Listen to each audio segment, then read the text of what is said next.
Hello बच्चों, कैसे हो? ठीक हो सब? ध्यान रख रहे हो ना अपना? ठीक है, ध्यान रखना अपना, है ना? हाँ, हमने कल तक अपन ने पढ़ लिया था लघुत्तम समापवर्तक कैसे करते हैं, महत्तम समापवर्तक कैसे करते हैं। ठीक है, पढ़ लिया था ना ये। आज उसके आगे का पढ़ेंगे।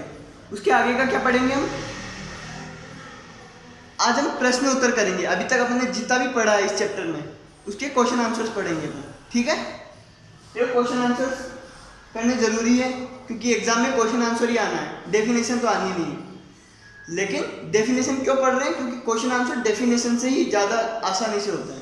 ठीक है, देखो इधर ध्यान दो। ये पढ़ने से पहले मैं एक बात बताना चाह रहा हूँ तुम्हें। ठीक है, अगस्त आ चुका है, आज है 7 अगस्त। तुम्हारा एग्जाम मोस्ट प्रोबेबली जनवरी के अंदर होना है ना? तो हमें ये सिलेबस पूरा करना है, जनवरी से पहले ही करना है। जनवरी से पहले नहीं, अपन को नवंबर तक ये कोर्स पूरा करना है। क्यों? क्योंकि फिर तुम्हें रिवीजन भी करना है और टेस्ट भी देने हैं, है ना? ये टेस्ट मैं बीच बीच में ले रहा हूँ, लेकिन एक पूरा फॉर्मेट का पूरे फुल सिलेबस टेस्ट ये भी देना है अपन को, है ना? ताकि पता चल सके कि एग्जाम में कितने घंटे में क्या करना है, कितनी देर में कौन सा क्वेश्चन करना है। ठीक है, तो मेरी बात ध्यान से सुनो। अब कोर्स पूरा करना जरूरी है। आधा अधूरा कोर्स करके जाओगे तो तुम्हारे वैसे ही सिलेक्शन नहीं होगा। ठीक है, तो अब मैं क्या करने वाला हूँ, तुम्हें सुबह और शाम दोनों टाइम एक एक वीडियो भेजने वाला हूँ। ठीक है, सुबह भी एक वीडियो और शाम को भी एक वीडियो। ठीक है, अब तुम्हारी जिम्मेदारी बनती है कि तुम दोनों वीडियो देखो और कॉपी में लिखो और उसे समझो। ठीक है, और उसके बाद में नहीं समझ में आया तो मुझे पूछो। ठीक है, तो ध्यान रखना। आज तो ठीक है एक वीडियो भेज रहा हूँ, कल से 8 अगस्त से अब अपना जब भी चलेगा तो मोस्ट प्रोबेबली मतलब ज़्यादातर मैं 2 वीडियोज़ भेजूँगा। हो सकता है कभी कभी एक भी भेजूँ, हो सकता है कभी मैं बिजी हूँ तो नहीं भी भेजूँ। ठीक है, लेकिन अब मैं 2 वीडियोज़ तुम्हें भेजूँगा, एक सुबह को एक शाम को। ठीक है, तुम अपना टाइम टेबल बना लो कि मुझे वीडियो आएगी तो मैं इस टाइम तक देख लूँगा। ठीक है, अगले दिन तक मुझे दोनों वीडियो देखी हुई मिलनी चाहिए तुम्हारी। ठीक है, आई बात समझ में? नहीं आई? आ गई है ना? मैं 2 वीडियो इसलिए भेज रहा हूँ क्योंकि एक एक वीडियो बनाता रहा ना तो अपना मार्च अप्रैल तक चलेगा ये कोर्स। फरवरी मार्च तक तो जाएगा ही जाएगा, लेकिन हो सकता है जनवरी में एग्ज़ाम हो जाए। तो इसीलिए अपन को नवंबर तक कोर्स पूरा करना है ताकि अपन रिवीजन भी कर सकें। ठीक है, इसीलिए मैं कल से 2 वीडियोज भी भेजूँगा। ठीक है, आई बात समझ में? और कॉपी में लिख लेना, अच्छे से पढ़ाई करना। अब पढ़ाई तेज़ कर दो अपनी, अब ऐसे ढीलापन बिल्कुल नहीं चलेगा। पढ़ाई करना शुरू कर दो और अच्छे से कर दो। मैं बता रहा हूँ 12 तारीख को तुम्हारा पहला टेस्ट, मतलब इस चैप्टर का टेस्ट है। इस चैप्टर का नहीं, अभी तक जितना भी पढ़ा है मैंने, संख्या पद्धति पढ़ा दी, गुणज गुणनखंड पढ़ा दिया, सन्निकटीकरण पढ़ा दिया और ये जोड़ बाकी गुणा भाग वो वाला चैप्टर पढ़ा दिया। इन चारों का तुम्हारा 12 तारीख को टेस्ट होगा। ठीक है, टाइमिंग मैं बता दूंगा तुम्हें ग्रुप पे। और कोई दिक्कत हो तो मुझे या तो ग्रुप पे पूछ लिया करो या कमेंट सेक्शन में लिख दिया करो। ठीक है, हाँ अब देखो शुरू कर रहा हूँ मैं, है ना? और कल है ना मैं एक वीडियो और बनाऊंगा जिसके अंदर मैं तुम्हें पूरा तुम्हारा सिलेबस बता दूंगा कि तुम्हारा क्या क्या हो गया और क्या क्या बाकी है। इससे तुम्हें भी पता चल जाएगा कि तुम कितना पीछे चल रहे हो, है ना? और हमारे पास अभी तो रीजनिंग भी करनी है, हमें हिंदी भी करनी है, सिर्फ मैथ से तो नहीं होगा ना, तो रीजनिंग और हिंदी भी करवानी है। इसलिए 2 वीडियोस बनानी ज़रूरी है। तुम भी इस बात को समझो और थोड़ा पढ़ाई पे ध्यान दो। ठीक है, हाँ प्रश्न उत्तर कौन से चैप्टर के? ये गुणज और गुणनखंड के। देखो प्रश्न क्या है। पहला प्रश्न है 8 और 12 के सारवें गुणनखंड और सारवें गुणज लिखो। क्वेश्चन दिख रहा है तुम्हें? क्या है? 8 और 12 के 8 और 12 के सारवें गुणनखंड और सारवें गुणज लिखो। मैंने ये टॉपिक पढ़ाया था तुम्हें, कौन सा? सार्वय गुणनखंड और सार्वय गुणज, उभयनिष्ठ गुणनखंड और उभयनिष्ठ गुणज, सेम ही बात है ना। ये टॉपिक पढ़ाया था मैंने, पढ़ाया था कि नहीं पढ़ाया था?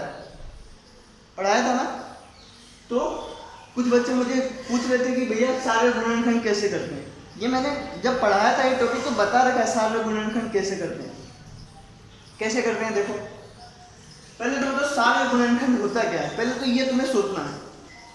ऐसा नंबर जो इसका भी गुणनखंड है इसका भी गुणनखंड है, उसको सार्वय गुणनखंड बोलते हैं। तो सार्वय गुणज क्या होता है? जो इसका भी गुणज है और इसका भी गुणज है ना, इसी को बोलते हैं सार्वय गुणज।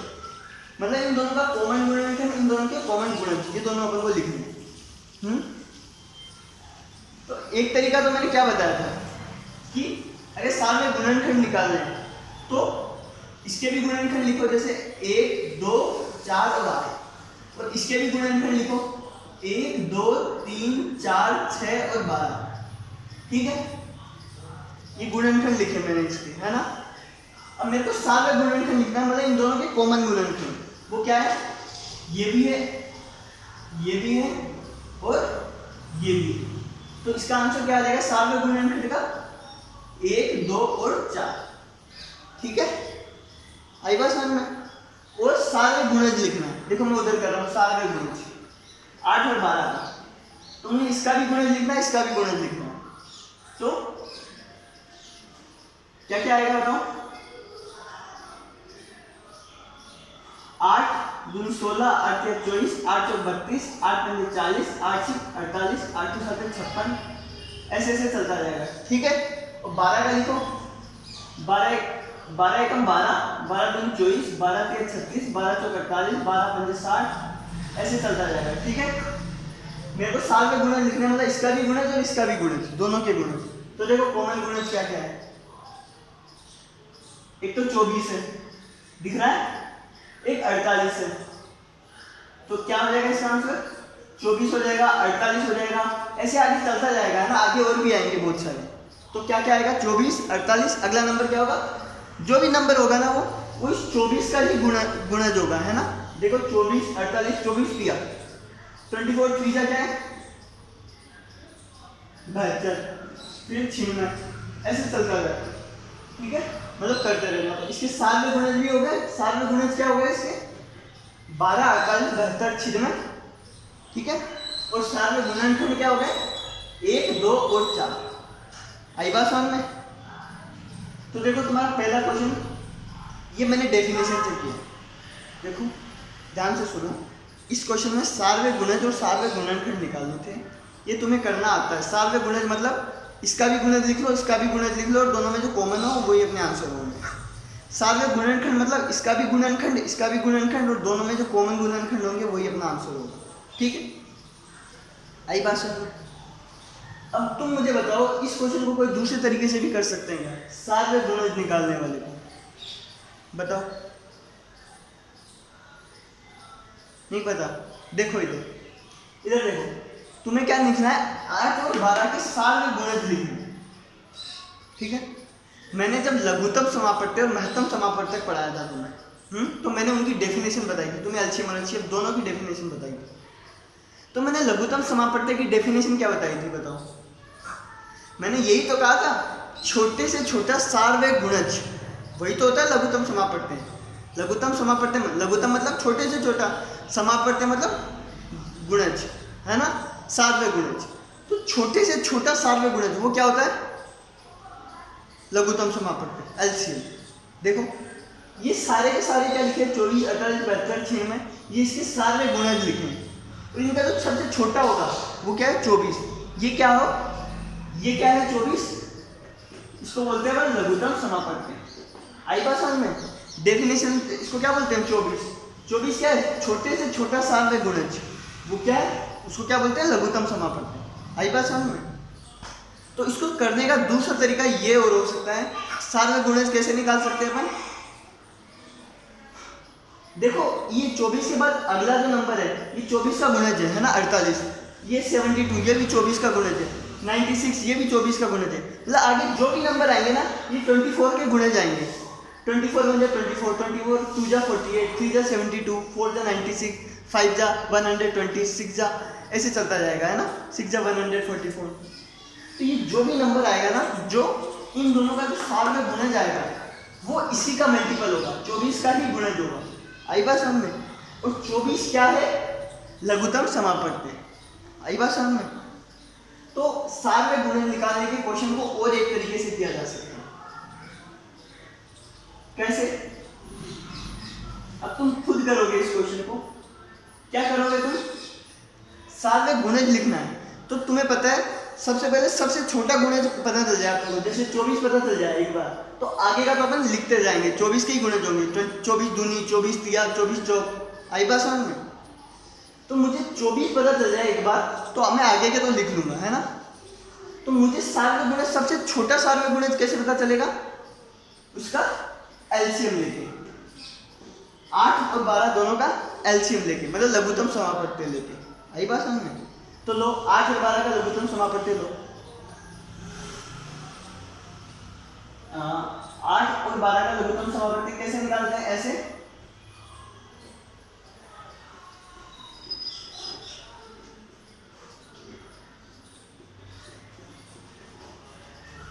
1,1, है ना।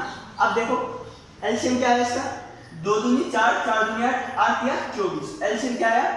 24। आया कि नहीं आया? तुम खुद लेके देख लेना, है ना। एलसीएम क्या है? 24।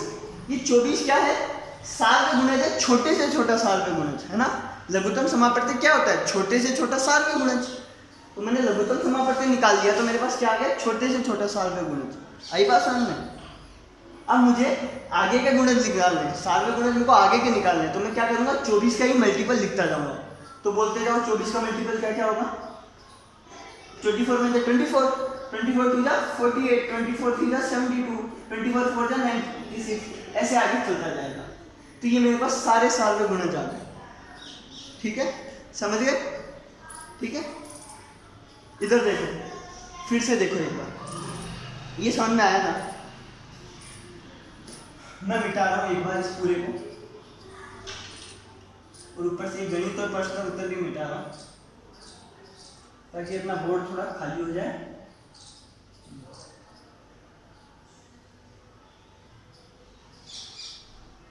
अब इस चीज को समझो, मुझे क्या निकालना है? साल में गुणनखंड निकालना है। पहले साल में गुणनखंड, वो तो मैंने निकाल लिया, इसका भी गुणनखंड, इसका भी गुणनखंड। ठीक है, हो जाएगा। साल में गुणज कैसे निकालूंगा? पहले मैं क्या निकालूंगा? पहले मैं लघुत्तम समापत्ति निकाल लूंगा, जो क्या आया? 24 आया, है ना। फिर मैं उसके ही मल्टीपल लिखते जाऊंगा, उसके ही गुणज लिखते जाऊंगा। 24 एकम 24, 24 दूनी 48, 24 या 72, ऐसे ऐसे चलता जाएगा। ठीक है, ये इसके क्या हो जाएंगे? साल में गुणज। आई बात समझ में? तो जब भी तुम्हें साल में गुणज करना हो, तो हमेशा क्या करोगे? लघुत्तम समापत्ति निकाल लोगे और फिर उसके गुणज लिखते जाओगे। ठीक है, आई बात समझ में कि नहीं? आ गई? तो अगला क्वेश्चन देखते हैं। 6, 9, 12 और 15 के साल में गुणज बताओ। अगला क्वेश्चन क्या है? 6, 9, 12 और 15 के साल में गुणज बताओ। मतलब इसका इसका इसका और इसका साल में गुणज बताना, मतलब ऐसा नंबर बताने हैं जो इसका भी गुणज हो, इसका भी गुणज, इसका भी गुणज, इसका भी गुणज। ठीक है, जो इन चारों की टेबल में आता है। आई बात समझ में? तो एक तरीका तो क्या हो सकता है डेफिनेशन से, कि इसका भी गुणज निकालूंगा, इसका भी निकालूंगा, इसका भी लिखूंगा, इसका भी लिखूंगा, उसमें जो कॉमन होंगे वो लिखते जाऊंगा। ठीक है, लेकिन उसके अंदर एक दिक्कत क्या है? जब तुम लिखना चालू करोगे ना, मैं दिक्कत कुछ नहीं है, लिखना जब चालू करोगे 6 के गुणज, 9 के गुणज, 12 का गुणज, 15 का गुणज, तो कॉमन आएगा बहुत आगे जाके, 12 या 13 बार में आएगा। 6 की टेबल में तो शायद 30 बार में आएगा। आई बात समझ में? तो दिक्कत हो सकती है। तो आपको सारे गुणज निकालने का अपन अभी एक नया तरीका सीखा। क्या तरीका सीखा? हाँ, सारे गुणज क्या होता है? जो इन चारों से डिवाइड होता हो, ऐसे नंबर निकालने जो इन चारों से डिवाइड होते हो, है ना। तो ऐसे नंबर को क्या बोलते हैं अपन? जो सबसे छोटा ऐसा नंबर को क्या बोलते हैं अपन? लघुत्तम समापत्ति। तो इन चारों का अपन क्या निकालेंगे? लघुत्तम समापत्ति। आई बात समझ में? तो 6, 9, 12 और 15 का एलसीएम निकालो। 2 से 3 बार में 3 बार, सॉरी 9 का 2 ही रहेगा, 6 बार में, 15 बार में। फिर 2 से 3 बार में, 9 बार में, 3 बार में, 15 बार में। फिर 3 से 1 बार में, 3 बार में, 1 बार में, 5 बार में। फिर 3 से 1 बार में, 1 बार में, 1 बार में, 5 बार में। फिर 5 से 1 1 1 1 हो गया। गुणनखंड हो गया ना, बताओ हो रहा है ना। ये गुणनखंड क्या है, एलसीएम हो गया ना, लघुत्तम समापत्ति। 2 दूनी 4, 4 के 12, 12 के 36, 36 बन गया 180। तो इसका एलसीएम क्या आएगा, इन चारों का लघुत्तम समापत्ति क्या आएगा 180। लेकिन हमको लघुत्तम समापत्ति नहीं निकालना है, हमें तो इसके सारे गुणज बताने हैं, है ना। वो सारे नंबर बताने हैं जो इन चारों से डिवाइड हो जाए। तो एलसीएम निकालने के बाद अपन को क्या पता चला, अपन को छोटे से छोटा सारा गुणज पता चल गया, है ना। आई बात समझ में। अब जो बाकी आगे के होंगे वो क्या होंगे, वो इसी के गुणज होंगे। आई बात समझ में। इसके गुणज कैसे होंगे, 180। अगला नंबर क्या होगा 180, 2 जा कितना होता है 360, है ना। पहला नंबर तो 180, दूसरा 360, तीसरा नंबर क्या होगा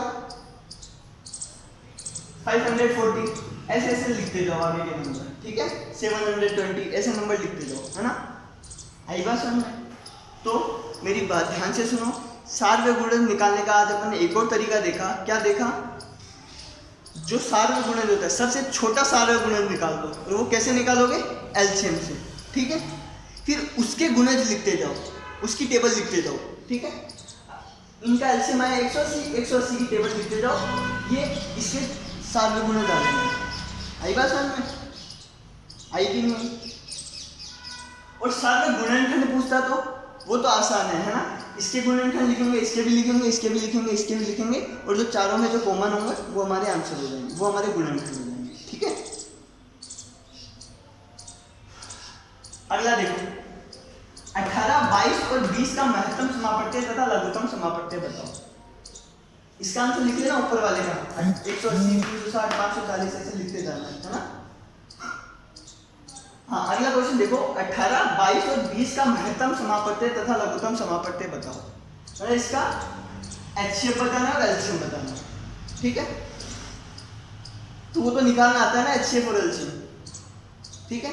अपन कौन से वाले मेथड से निकाले एचसीएफ और एलसीएम, 2 तरीके बताए थे। एक तो अभाज्य गुणनखंड विधि बताई थी और दूसरी भाग विधि बताई थी, ठीक है। मैं अभाज्य गुणनखंड विधि से निकाल रहा हूँ, भाग विधि से तुम खुद निकाल के देखना आंसर सेम आते हैं क्या, है ना। पहले मैं महत्तम समापत्ति निकालता हूँ, है ना। वो क्या होगा, 18 का भी अभाज्य गुणनखंड, 22 का भी और 20 का भी। तो 18 का करके जाओ 2 नंबर, 3 तिया, 3 एकम। 22 का करो 2 11 जा, फिर 11 एकम, फिर 2 का करो 10 जा, फिर 2 का करो 5 बार में, फिर 5 का करो 1 बार में, ठीक है। इसका लिखो 2 गुना 3 गुना 3, इसका लिखो 2 गुना 11, इसका लिखो 2 गुना 2 गुना 5, ठीक है। ये मैंने अभाज्य गुणनखंड कर दिए। अब मैं पहली चीज क्या लिख रहा हूँ, महत्तम समापत्ति। क्या महत्तम समापत्ति, वो क्या होता है, महत्तम समापत्ति कैसे निकालते हैं, जो तीनों में कॉमन हो, ठीक है। ऐसा नंबर क्या है जो तीनों में कॉमन है, एक तो 2 हो गया, दूसरा 3 इसमें है पर इसमें नहीं है और इसमें भी नहीं है, तो 3 कॉमन नहीं आएगा, 3 कॉमन नहीं आएगा, तो इसका महत्तम समापत्ति क्या हो गया 2। आई बात समझ में, आएगी नहीं है, आ गई ना। और लघुत्तम समापत्ति क्या होगा, पहले लघुत्तम समापत्ति में क्या करते हैं, तीनों में जो कॉमन है वो लिख लेते हैं, फिर 2 में कॉमन, फिर एक जो बच गए वो, है ना, ऐसे ही करते हैं। तो तीनों में कॉमन क्या है 2 गुना जो 2 में कॉमन है, ऐसा देख 3 इसमें है पर किसी में नहीं है, तो 2 में कॉमन कोई सा भी नहीं है, देखो 11 नहीं है 2, ठीक है। अब जो बच गए वो भी लिख दो। आई बात समझ में। 2 गुना मैं ऊपर लिख रहा हूँ ना, ऊपर 2 गुना 3 गुना 3 गुना 11 गुना 2 गुना 5। आई बात समझ में, जो बच गए वो भी लिख दिए, ठीक है। जब कॉमन नहीं आ रहा तो जो बच गए वो भी लिख दो, और जो कॉमन आ रहा है वो एक ही बार लिखना है, ठीक है। देखो लघुत्तम समापत्ति क्या आएगा, 2 तिया 6, 6 दूनी 12, 12 है 120, 120 गुना 11 क्या आता है 1320। इसका लघुत्तम समापत्ति क्या आएगा 1320। एलसीएम क्या आया 1320, एचसीएफ क्या है 2। आई बात समझ में? तो ये कर लेना क्वेश्चन, एलसीएम एचसीएफ तुम्हें निकालना आता है, ठीक है। अब अगला क्वेश्चन देखो, मैं आता हूं।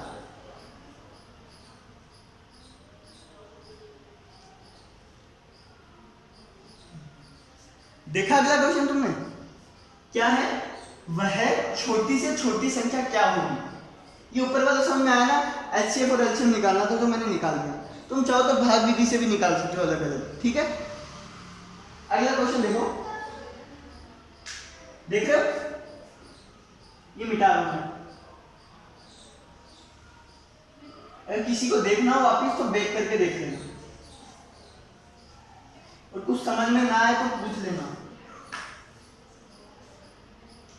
हाँ, वह छोटी से छोटी संख्या क्या होगी जो 6, 8 और 9 तीनों से विभाजित हो जाए। क्वेश्चन को ध्यान से पढ़िए। वह छोटी से छोटी संख्या क्या होगी जो 6 से, 8 से और 9 से तीनों से विभाजित हो जाए। मतलब छोटे से छोटा नंबर बताना है जो तीनों से डिवाइड हो जाए, ठीक है।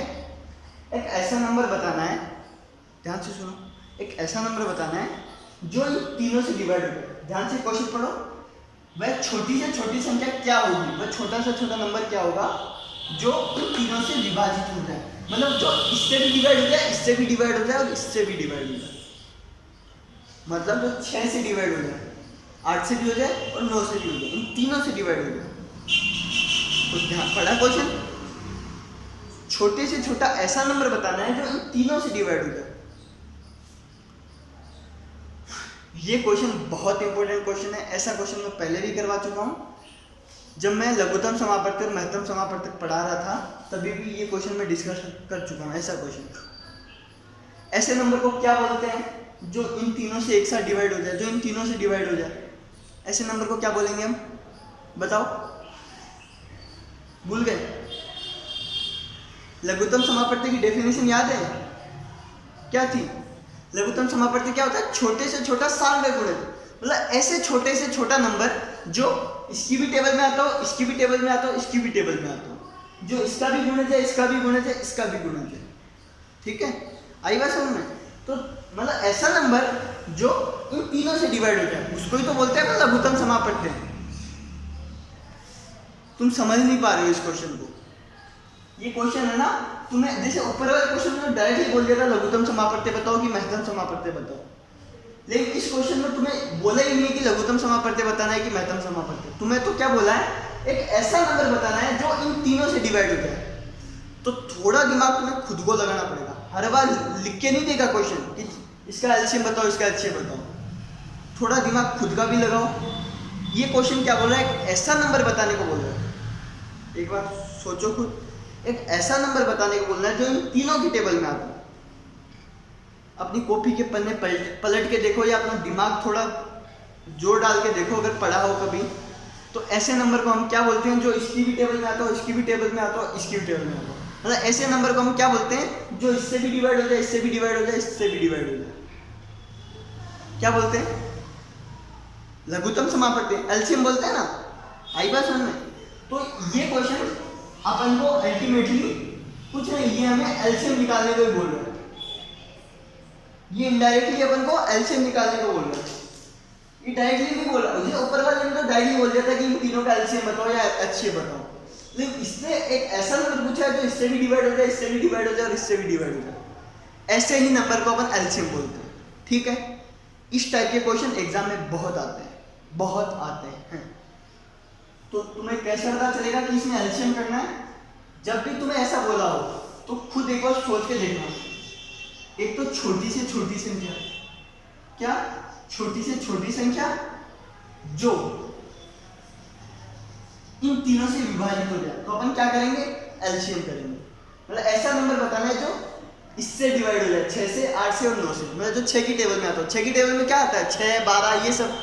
8 की टेबल में 8, 16, 9 की टेबल में 9, 18, 27 ये सब। तो ऐसा नंबर बताना जो इन तीनों की टेबल में आता है। ऐसे नंबर को अपन क्या बोलते हैं? एलसीएम। जो अपन ने यहाँ किया था, देख लो, इसमें भी 8 और 12 का साथ में गुणज बताना था, तो ऐसा नंबर बताना था जो इन दोनों की टेबल में आता हो, तो अपन ने क्या किया था? एलसीएम। इस वाले क्वेश्चन में भी देखो 6, 9, 12, 15, इसमें भी हमको साथ में गुणज बताना, ऐसा नंबर बताना था जो इसकी चारों की टेबल में आता हो, तो भी अपन ने क्या किया था? एलसीएम, है ना। तो अब की बार ऐसा नंबर बताना है जो इन तीनों की टेबल में आता हो, जो इन तीनों से डिवाइड हो जाता हो, ठीक है। एक बार ये भी सोच के देखना, कोई ऐसा नंबर जो इन तीनों से डिवाइड हो जाए, है ना, कोई ऐसा नंबर जो 6 से डिवाइड हो जाए, क्या वो नंबर 6 से छोटा हो सकता है? मतलब कोई ऐसा नंबर जो 6 से डिवाइड हो जाए वो 6 से छोटा हो सकता है? नहीं हो सकता ना। ऐसा नंबर जो 8 से डिवाइड हो जाए वो 8 से छोटा नहीं हो सकता ना। मतलब जो आंसर आएगा वो या तो वो इन तीनों से बड़ा ही आएगा, ठीक है, क्योंकि कोई ऐसा नंबर जो इनसे डिवाइड हो जाए वो इनसे छोटा तो कभी नहीं हो सकता, है ना, क्योंकि 6 बन जाए 6 होता है, तो 3 थोड़ी हो जाएगा इससे डिवाइड, 6 से 6 की टेबल में 3 थोड़ी आएगा। आई बात समझ? तो तुम ऐसे भी सोच सकते हो कि मेरे को एलसीएम क्यों लेना है, क्योंकि ऐसा नंबर जो इन तीनों से डिवाइड हो जाए वो इससे बड़ा ही आएगा। तो मैंने बताया था कि जो गुणज होते हैं वो बड़े ही होते हैं, जो एलसीएम आता है वो हमेशा बड़ा ही आता है, ठीक है। तो इन तीनों का एलसीएम लेना है, 6, 8 और 9 का एलसीएम लेना है, वो क्या आएगा?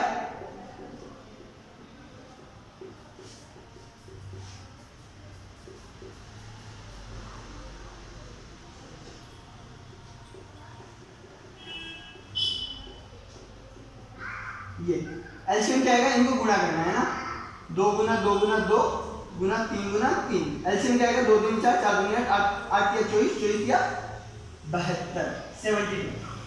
मतलब ऐसा नंबर जो इन तीनों से डिवाइड हो जाए वो क्या है? 72। तुम क्रॉस चेक करके देख सकते हो, 72 इससे भी डिवाइड हो जाएगा 6 से, है ना, 6 की टेबल में आता है ना 72, करके देख लेना डिवाइड।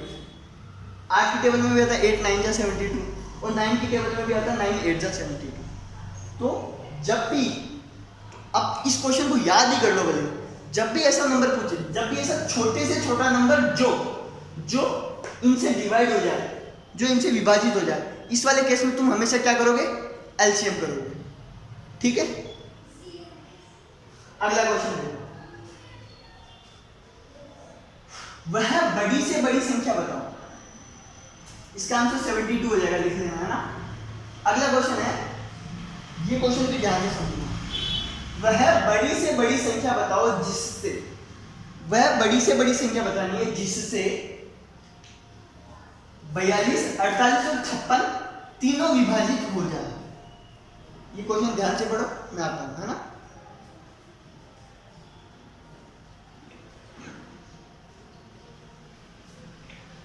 बड़ा क्वेश्चन, वह बड़ी से बड़ी संख्या बतानी है जिससे ये और ये तीनों विभाजित हो जाए। क्वेश्चन ध्यान से पढ़ना और ध्यान से समझना। मैथ का एक ही रूल है जो मैंने बता रखा है, क्या, कि क्वेश्चन ध्यान से पढ़ो और ध्यान से समझो फिर करो, ठीक है। क्वेश्चन क्या बोलना है?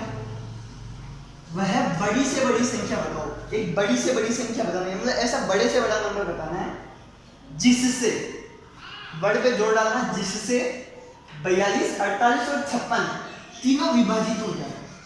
मतलब ऐसा नंबर बताना है जिससे ये भी डिवाइड हो जाए, ये भी डिवाइड हो जाए और ये भी डिवाइड हो जाए।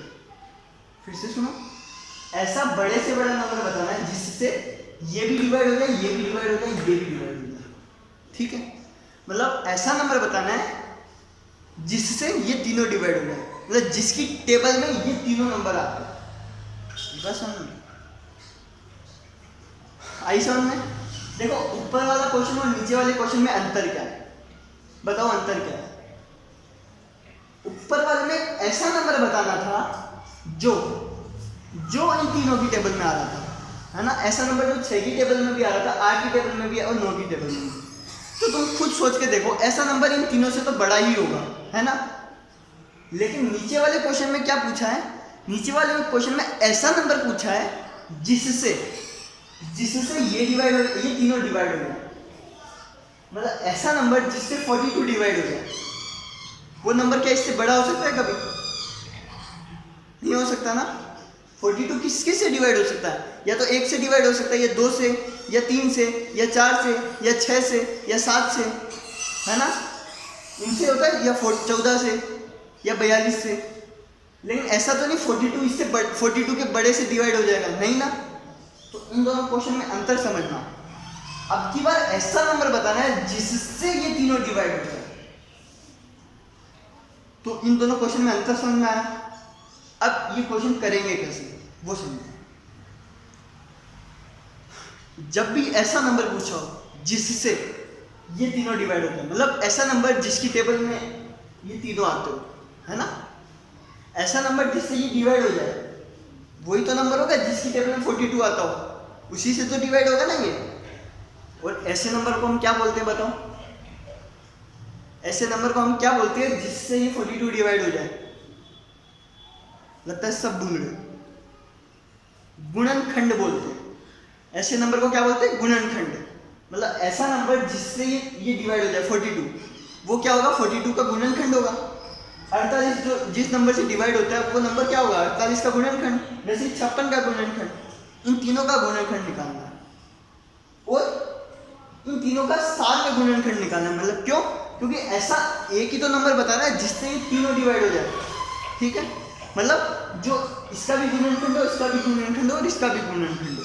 आई बात समझ में? और हमें बड़े से बड़ा गुणनखंड बताना है, सारे गुणनखंड बताना है। आई बात समझ? बड़ा से बड़ा लिखा ना। तो देखो इस वाले क्वेश्चन में भी तुम्हें डेफिनेशन दे दी, तुम्हें क्वेश्चन नहीं पूछा। अब तुम खुद बताओ बड़े से बड़ा सारे गुणनखंड होता क्या है? पढ़ा था ना आपने? किसको बोलते हैं?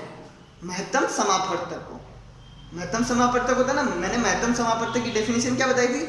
वह बड़े से बड़ा नंबर जिससे दिए हुए सारे नंबर डिवाइड हो जाए। मतलब महत्तम समापवर्तक क्या होता है? एक ऐसा नंबर जिससे ये भी डिवाइड हो जाए, ये भी डिवाइड हो जाए, ये भी डिवाइड हो जाए। तो क्वेश्चन में क्या पूछा है? हमें क्या करना है इसमें? HCF। कैसे पता चला हमें HCF? थोड़ा दिमाग से और थोड़ा इस बड़ी से बड़ी संख्या बतानी जिससे, मतलब ऐसा नंबर बताना है जिससे ये तीनों डिवाइड हो जाए। दिमाग क्या लगाना है इसमें कि ऐसा नंबर इससे बड़ा होगा कि इससे छोटा होगा, तो तुम्हें खुद पता चल जाएगा। ऐसा नंबर इससे छोटा होगा ना, तो हमें क्या निकालना है? गुणनखंड निकालना है, सारे गुणनखंड निकालना है, जो क्या होता है? HCF। ठीक है, हमें क्या निकालना है? HCF। तो जब भी ऐसा क्वेश्चन आए जिसमें बोला बड़े से बड़ा ऐसा नंबर बताओ जिससे ये डिवाइड हो जाए, तो हम क्या निकालेंगे? HCF निकालेंगे। ठीक है, 42, 48 और 56, इन तीनों का क्या निकालेंगे हम? HCF निकालेंगे। ठीक है, HCF से वो नंबर आ जाएगा जिससे ये तीनों डिवाइड होते हैं, है ना। वह बड़े से बड़ा नंबर आ जाएगा जिससे ये तीनों डिवाइड होते हैं। तो 42, 48 और 56 का महत्तम समापवर्तक कैसे निकालेंगे हम? देखो मैं भाग विधि से कर रहा हूँ ना, तो मैं कोई भी दो नंबर उठाऊंगा उनको डिवाइड कर दूंगा। मैंने 42 और 56 उठाया, ठीक है, 40 और 42 कितना बचेगा? 14 बचेगा। फिर मैंने 42 उठाया, उसको डिवाइड कर दिया, 14 दिया 42, हुआ कि नहीं हुआ? ठीक है, जब मेरा रिमाइंडर 0 आ जाएगा तो मैं क्या किसको उठाऊंगा? इसको उठाऊंगा, इससे किसको डिवाइड कर दूंगा? 56 को। ये एक ही बात, 4 ही बात में हो गया 56। ठीक है, जब रिमाइंडर 0 आ जाता है तो मेरा HCF क्या हो जाएगा? 14 क्या हो जाएगा मेरा HCF। तो इसका महत्तम समापवर्तक क्या हो गया? 14। मतलब 14, अरे यार गलती कर दी मैंने, सॉरी गलती कर दी। गलती क्या कर दी?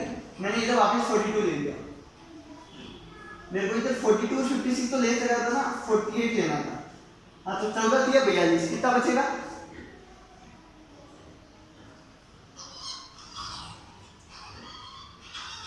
नहीं, इधर तो मैंने सही किया, इधर तो सही किया। ये 56 मैंने गलत ले लिया। 42 और 56 तो मैं ले ही चुका था। मुझे अब की बार इधर लेना है 48। तो 14 दिया 42, ठीक है, 14 दिया 42, कितना बचेगा? 6 बचेगा। फिर 6 को 14 से डिवाइड करोगे, 6 से 14 को डिवाइड करोगे, 6 दूनी 12, कितना बचेगा 2। फिर इस 2 से 6 को डिवाइड करोगे, मैं इधर कर रहा हूँ है ना, कितना आएगा 3। तो मतलब अब रिमाइंडर 0 बच गया, तो इसका एचसीएफ क्या होगा 2। जो लास्ट वाला डिवाइजर होता है, जो लास्ट वाला भाज्य होता है, वही हमारा क्या होता है आंसर एचसीएफ। तो मतलब 2 क्या है एचसीएफ, तो इसका एचसीएफ क्या है 2। मतलब 2 एक ऐसा नंबर है जिससे ये तीनों डिवाइड हो जाते हैं। मैंने शायद गलत किया है, ऐसा मुझे लग रहा है। नहीं ठीक है, मैंने सही किया, ठीक है। 2 एक ऐसा नंबर है जिस, ये एचसीएफ सही किया है ना, तुम ध्यान देना, पहले मैं गलत कर रहा था फिर मैंने सही कर दिया। मतलब अब 2 एक ऐसा नंबर है जिससे ये भी डिवाइड हो जाएगा, ये भी डिवाइड हो जाएगा, ये भी डिवाइड हो जाएगा, ठीक है। तो अब इन दोनों क्वेश्चन का एनालिसिस करते हैं हम। चौथा और पांचवा सवाल ध्यान से पढ़ना एक बार और फिर समझो इसको। चौथे सवाल में एक छोटी से छोटी ऐसी संख्या पूछी थी जो इन तीनों से विभाजित हो जाए, और पांचवें में बड़ी से बड़ी ऐसी संख्या पूछी थी जिससे ये तीनों डिवाइड हो जाए, ठीक है। तो तुम्हें है ना, जब भी पता नहीं चल रहा हो कि एचसीएफ लेना हो या एलसीएम लेना है, तो क्वेश्चन में 3 बातों का ध्यान रखना। पहली बात, जब भी ऐसा लिखा हो छोटी से छोटी और जो, छोटी से छोटी संख्या जो डिवाइड हो जाए, तो हम एलसीएम ले सकते हैं, ठीक है। हमारे दिमाग में एक बार एलसीएम आना चाहिए। और जब भी बड़ी से बड़ी और जिससे, ये 2 वर्ड लिखो, तो हमारे दिमाग में क्या आना चाहिए एचसीएफ, ठीक है। और तीसरी बात, 2 बातें तो ये हो गई क्या, छोटी से छोटी और जो, एक बात ये, दूसरी बात ये, इसमें एक बात ये, दूसरी बात, और तीसरी बात ये देखना है तुम्हें खुद को कि ऐसा नंबर जो इन तीनों से डिवाइड हो जाए, क्या वो नंबर इससे बड़ा आएगा कि इससे छोटा आएगा। तो तुम्हारा खुद का जवाब मिल जाएगा। अगर इससे बड़ा आएगा तो मुझे मल्टीपल निकालना है ना। अगर ऐसा नंबर तो इन तीनों से डिवाइड हो जाए, अगर तुम्हें पता चल जाए कि ऐसा नंबर इससे बड़ा आएगा, तो मुझे क्या निकालना है, मल्टीपल निकालना है ना, क्योंकि मल्टीपल ही आता है बड़ा। फैक्टर तो छोटे होते हैं ना, गुणनखंड तो छोटे होते हैं। ऐसा नंबर जो इन तीनों से बड़ा, वो इनका क्या होगा, मल्टीपल होगा, मतलब एलसीएम लेना है, ठीक है। ये तीसरी बात तुम्हारे दिमाग में जरूर आनी चाहिए। और ऐसा नंबर जिससे ये तीनों डिवाइड हो जाए, वो इससे छोटे होंगे, ठीक है। आई बात समझ में, चलें आगे। तो एलसीएम और एचसीएम, ऐसे क्वेश्चन खुद एक बार फिर से प्रैक्टिस करके देखना, इन क्वेश्चन को खुद भी करके देखना, ठीक है। अगला क्वेश्चन पढ़ो, ये छठा वाला मैं आता हूँ, ठीक है।